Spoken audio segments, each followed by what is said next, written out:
বাংলাদেশের সবচেয়ে সুন্দর কয়েকটা বিল্ডিং কিন্তু এই প্রাঙ্গণে অবস্থিত, সবচেয়ে সুন্দর বিল্ডিং, অসাধারণ সব বিল্ডিং। তো আমাদের যে প্রধান বিচারপতি আছেন ডক্টর সৈয়দ রিফাত আহমেদ, অত্যন্ত স্ট্রং রুচিবোধ সম্পন্ন মানুষ। আমি রিফাত ভাইয়ের কাছে অনুরোধ করব এই মসজিদের যে স্থাপনাটা এটা যেন সুপ্রিম কোর্টের সাথে সামঞ্জস্যপূর্ণ হয়।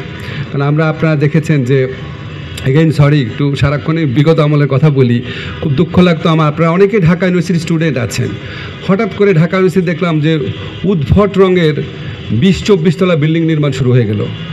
আমি ফুলা রোডে থাকি, দেখেন কি কুৎসিত কয়েকটা বিল্ডিং ওখানে তোলা হয়েছে, একদম যায় না, ঢাকা ইউনিভার্সিটির সাথে যায় না বিল্ডিংগুলো।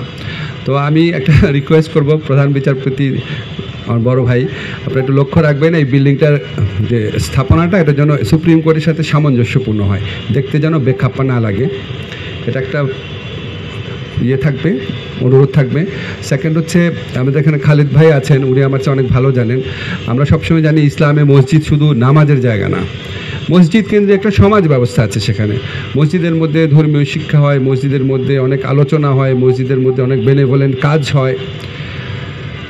এই মসজিদটা যেন শুধু নামাজের সময়টা ব্যবহৃত না হয়, মসজিদ কেন্দ্রিক অনেক কিছু, মসজিদে বিরাট বড় একটা স্পেস থাকে, অনেক কিছু করার স্কোপ থাকে, সেটা যেন হয়।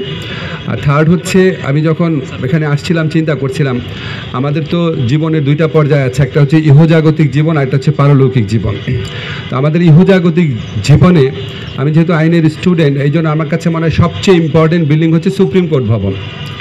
আবার আমাদের পারলৌকিক জীবনের ক্ষেত্রে আমরা যদি ভাবি সবচেয়ে ইম্পর্টেন্ট একটা স্থাপনা হচ্ছে মসজিদ। তো এই একই আঙিনায় এই দুইটা খুবই ইম্পর্টেন্ট স্থাপনা থাকবে।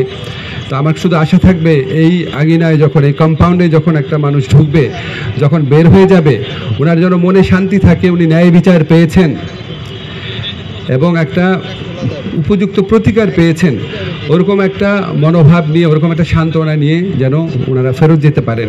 এটা আনফর্চুনেটলি আমাদের এখানে হয় নাই। মসজিদে যারা প্রবেশ করেন তারাও এনশিওর করতে পারেন নাই, মসজিদের পরিচালনায় যারা থাকেন তারাও এনশিওর করতে পারেন নাই, আদালতের পরিচালনায় যারা ছিলেন অতীতে অনেক ক্ষেত্রে তারাও পারেন নাই। তো আমাদের মনে হয় আমাদের এই জিনিসটা মনে রাখা উচিত, মানে আমরা যে ধর্ম পালন করি এটা তো মানে খুব মিন করে করতে হবে, আমরা তো সবার বিশ্বাস রাখতে হবে। অ্যাটলিস্ট যারা মনে করেন আমরা মুসলমান বা আমরা হিন্দু বা আমরা খ্রিস্টান, আমরা যদি অন্তর থেকে ধর্ম বিশ্বাস করি, আমাদের তো ভাবতে হবে যে কিছুদিন পর আমরা অনন্ত একটা জীবনে প্রবেশ করব, সেখানে সব কিছুর উত্তর দিতে হবে, সব কিছুর উত্তর দিতে হবে। এবং আমি যতটুকু ধর্ম জানি সবচেয়ে বড় পাপের একটা হচ্ছে বেইনসাফি, অন্যায় করা। বিচারের কাজটা আমার কাছে সবসময় মনে হয়, বিশ্বাস করেন আমি নিজে ম্যাজিস্ট্রেট ছিলাম, চাকরি ছেড়ে দিয়েছি এটা চিন্তা করে, যে পরকালে আল্লাহ যে কাজটা করবে ইহকালে বিচারকরা সেই কাজটা করেন, কিছুটা একই রকম তো রূপক অর্থে হলেও। তো আমরা যেন এই জিনিসটা মনে রাখি, আমরা হচ্ছে রাষ্ট্রের শেষ গার্ডিয়ান যারা বিচার বিভাগে আছে আর কি। ন্যায় বিচার নিশ্চিত করতে না পারলে রাষ্ট্র, সমাজ, সভ্যতা কিছু তো থাকেই না। পরকালে বোধহয় আমাদের মানে স্বস্তি বোধ করার কোনো জায়গা থাকবে না। আমাদের এখানে অনেক ভালো বিচারক আছেন, ভালো মানুষ আছেন, কিন্তু আমরা সবাই যেন জিনিসটা মনে রাখি, আমি নিজেও যেন মনে রাখি। দোয়া করবেন আপনারা। সবাইকে ধন্যবাদ।